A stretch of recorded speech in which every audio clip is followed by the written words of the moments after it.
YouTube. Today we're going to be looking at my antique 22 rifles, and before we get started, I'm going to let you know none of these rifles have anything in them, and as I pick them up I will show you they're clear. So what we're going to do, we're going to look at these 22 rifles and we're going to try and pick out my favorite one. Now, if you're one of these people that are into the new tactical stuff, that's what I'll call it, tactical, and you like only AKs and ARs and stuff like that, this is probably not going to be the video for you. But if you like older little 22 rifles, you like to go plinking at the range, and you can do it very cost effectively, and you like a little bit of history about stuff, this may be something for you to check out. So what I'm going to do is I'm going to run down what we have here on the table, and then I'll go over each one of them and tell you a couple facts about them. Now, on the very top we have a Savage Model 23AA, and that is a bolt action 22 rifle. It'll shoot 22 long rifle, 22 long shorts. It'll shoot all of them, and I have it outfitted with a more modern scope on it. It's got a Nikon 3-9 scope on it. The one below it, and that one was made around the 1930s, the late 1930s. I'll get as close as I can to when they were made, but I'm not going to be exact. The next one we have right here, we have a Marlin 39A, and this one was from the 1940s. I believe it was 1947, and this is before they had the gold trigger one. It's a lever action 22 rifle that'll also shoot all the different types of 22 ammo, minus the 22 Magnum. It won't shoot that. The next one we have down here, we have a Remington pump action Fieldmaster, and that one was made between 1939 and 1940. And it'll also shoot all the different types of ammo.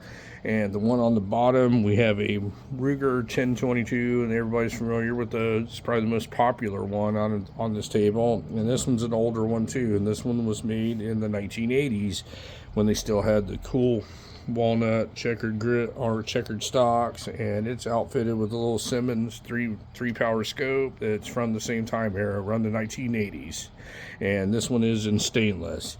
So what we'll do is we'll pick them up here one by one. We'll go over a couple advantages and disadvantages of them, and we'll see if we can pick out my favorite one. We're going to start off with the most common one. This is a Ruger 1022. This is the stainless version, and this is the one that has a really nice walnut stock on it. It's all checkered along here. It's a beautiful stock on it. Beautiful finish, stainless steel gun, and like I said, it's got a Simmons 3-power scope. This is a fixed magnification. Actually, it's a 4-power scope. I'm sorry, fixed magnification scope, and it's to match the stainless finish on it. I'll show you both sides to it. It says Ruger Model 1022 carbine, 22 long rifle, and has a serial number. And as you can see, the Simmons on the side. Now, what is this? This is a semi-automatic gun, and I'll pull this action back and show you there's nothing in it. And this has a detachable box mag that goes on the bottom, and the factory one that fits flush holds 10 rounds of 22, and you charge it right here on the side. And this is a semi-automatic gun, so it'll just go off every time you pull the trigger until there's no more ammunition left in it. Very awesome gun. These things are so modifiable. I mean, it's just endless the amount of stuff you can do these. They make different stocks for them. You can make it look like the A-Team folder. You can make it look like an AR. You can do all kinds of stuff to that. This one's just got a leather old sling on it here. I just use it for target shooting, so I haven't done anything to it. This is just what an older stainless Ruger 1022 looks like. Now, a lot of people don't realize the newer ones aren't made as well, and they don't have a metal trigger guard like this. All the newer ones have a plastic trigger guard on them. They just cheapened up the actual manufacturing process, but very good example of a 1980s Ruger 1022, and I like it a lot. So moving on up, we have a Remington. This is a Model 21 Fieldmaster, and this is a pump action gun. So if you push the little button here, I'll show you that there's nothing in it. This works just like a pump action Remington shotgun, only it shoots 22s, and it's tube fed on top. So there's a tube fed magazine. You pull the end of this out here, slide it out, and load your ammunition in right here. I can't remember how many this holds, but it's probably around 20 is what I'm thinking. Pump action, This one was made between 1939 and 1940, so it's been around a long time. Not a very rare gun. They made a couple 100,000 of these back in the day, but it's really rough. It's really hard to find one in this good a condition, and this one's not perfect, but it's in pretty good condition. It's got this really nice wood on it, and it's got this like corn cob type handguard on it that you use as a pump. And let me flip this over here and show you a couple little things about this. If you'll notice, the whole magazine tube and everything moves with the pump, and I think that's kind of unique. This is a takedown version, so if you just loosen this little screw right here with the coin, you can take this down. It breaks in half, and you can carry it in a backpack. These things are real common amongst younger folks back in, in the 30s and 40s, all the way up till they stopped making these in the 1950s for like squirrel hunting, rabbit hunting, and stuff like that. And that's why you don't see them in really that good a shape. Nothing real rare about them, but a lot of them were a lot beat up because the younger crowd used them to hunt in the woods. So the next one up here is we have a Marlin 39A, and this is probably the longest running 22 rifle that was ever made. They started making these in the late 1800s all the way up to like the 2005 or 2010 era, when Marlin kind of went out of business and sold out. I think Ruger owns Marlin now, and they haven't started making these again. This gun was really made famous by the famous sharpshooter Annie Oakley. She used the gun very similar to this in a lot of her shows. This is also a tube-fed magazine on the bottom here, and it's a lever action, so you have to cock this lever every single time before you take a shot. Very reliable, very long-running gun. Let me flip it over and show you some of the other side of it. Just a very, very awesome gun. Lever actions, you can never go wrong with them. This one just has the iron sights on it, and you put it half cocked. That'll be the safety for it. And this is also a takedown lever. You loosen this with a coin, and this gun will break in half and easily store in a backpack. It's got really awesome looking wood on it. Just a very cool gun. This is made before they actually started putting the gold trigger on them and putting a really large target hammer on it. They called those the Golden 39A, and this is just a 39A, and this was made around 1947, so it's a pretty old little girl there.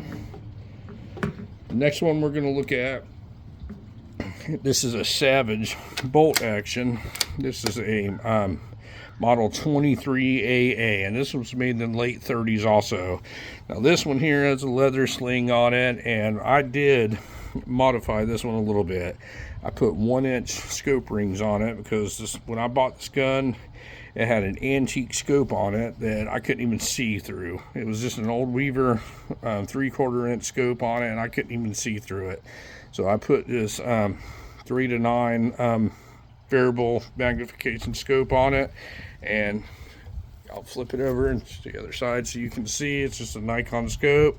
This is a Weaver mount on it, 1-inch mount, so you can mount the scope on it. Now this one here is bolt action, and it has a detachable magazine also on the bottom of it. So you just release this magazine here. See if I can do this on camera and pull it out. Same as the Ruger, and I believe it holds 8 or 10 rounds, something like that. It's not a lot. Bolt action rifle though, you have to cycle it every single time before you take a shot. Very precise shooting gun, and lever or bolt action. Now we'll talk about these for a little bit. Which one is my favorite one? Now a lot of people are gonna pick the obvious one. They're gonna pick the 1022 because there's so much stuff that you can do to it, but that's not gonna be my favorite one, folks. This is the newest one of the crew, and I do like it a lot, and I like the stainless finish on it. But is it my favorite one? It's not my favorite one because it's semi-automatic. It just takes the fun out of target shooting, and every now and then, if you get some of this wild 22 long rifle ammunition, bulk ammunition like I shoot, you can have a hiccup with it. But very accurate gun. I really love the stock on this thing and the stainless finish, but I would say this is not my favorite one. Now we're going to move up to the next one. We're going to move up to the Savage 23AA. I've always wanted a bolt action 22. I love bolt action rifles, but I'm going to tell you right off the bat, this is not my favorite one. This one is one that you take to the range and you take a shot every couple minutes, and you see how accurate you can get your rifle by zeroing in a scope. That's why I have a better scope on it. But long range shooting, I call it long range shooting with a 22, is very tedious, and it requires a lot of thought, a lot of work and all that, and sometimes I get a little impatient. So I'm going to say the bolt action one is not going to be my favorite one. Now, the two in the middle are super cool to me. Now, a lot of people don't like these older 22 rifles. A lot of people look down upon 22s, period, but that's not me, folks.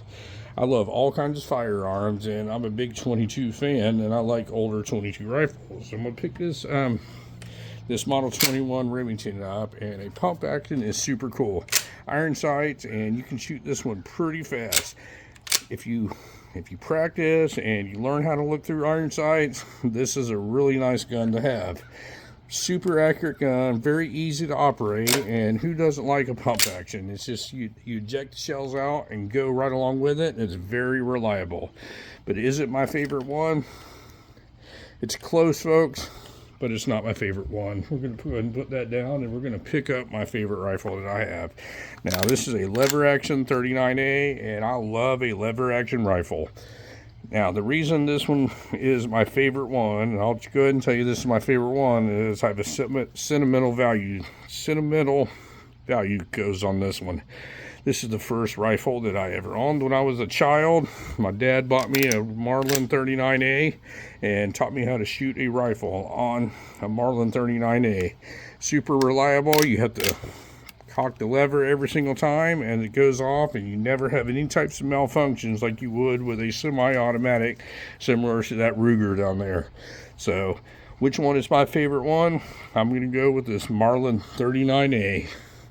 Now, not everybody's going to agree with me on which one is their favorite one, and not everybody's going to agree with me on these choices here that I have, but these just happen to be the ones that I have in my collection, and the Marlin 39A is my favorite one.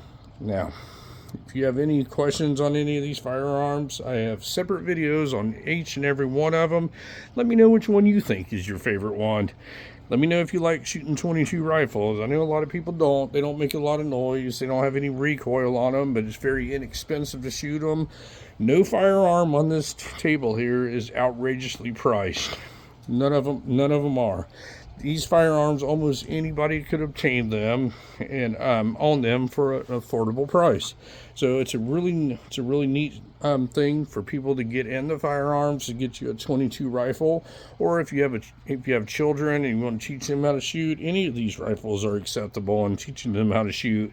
It's not going to shy them away because of the noise or the recoil or anything like that. And it's not going to cost you an arm and a leg to take them to the range.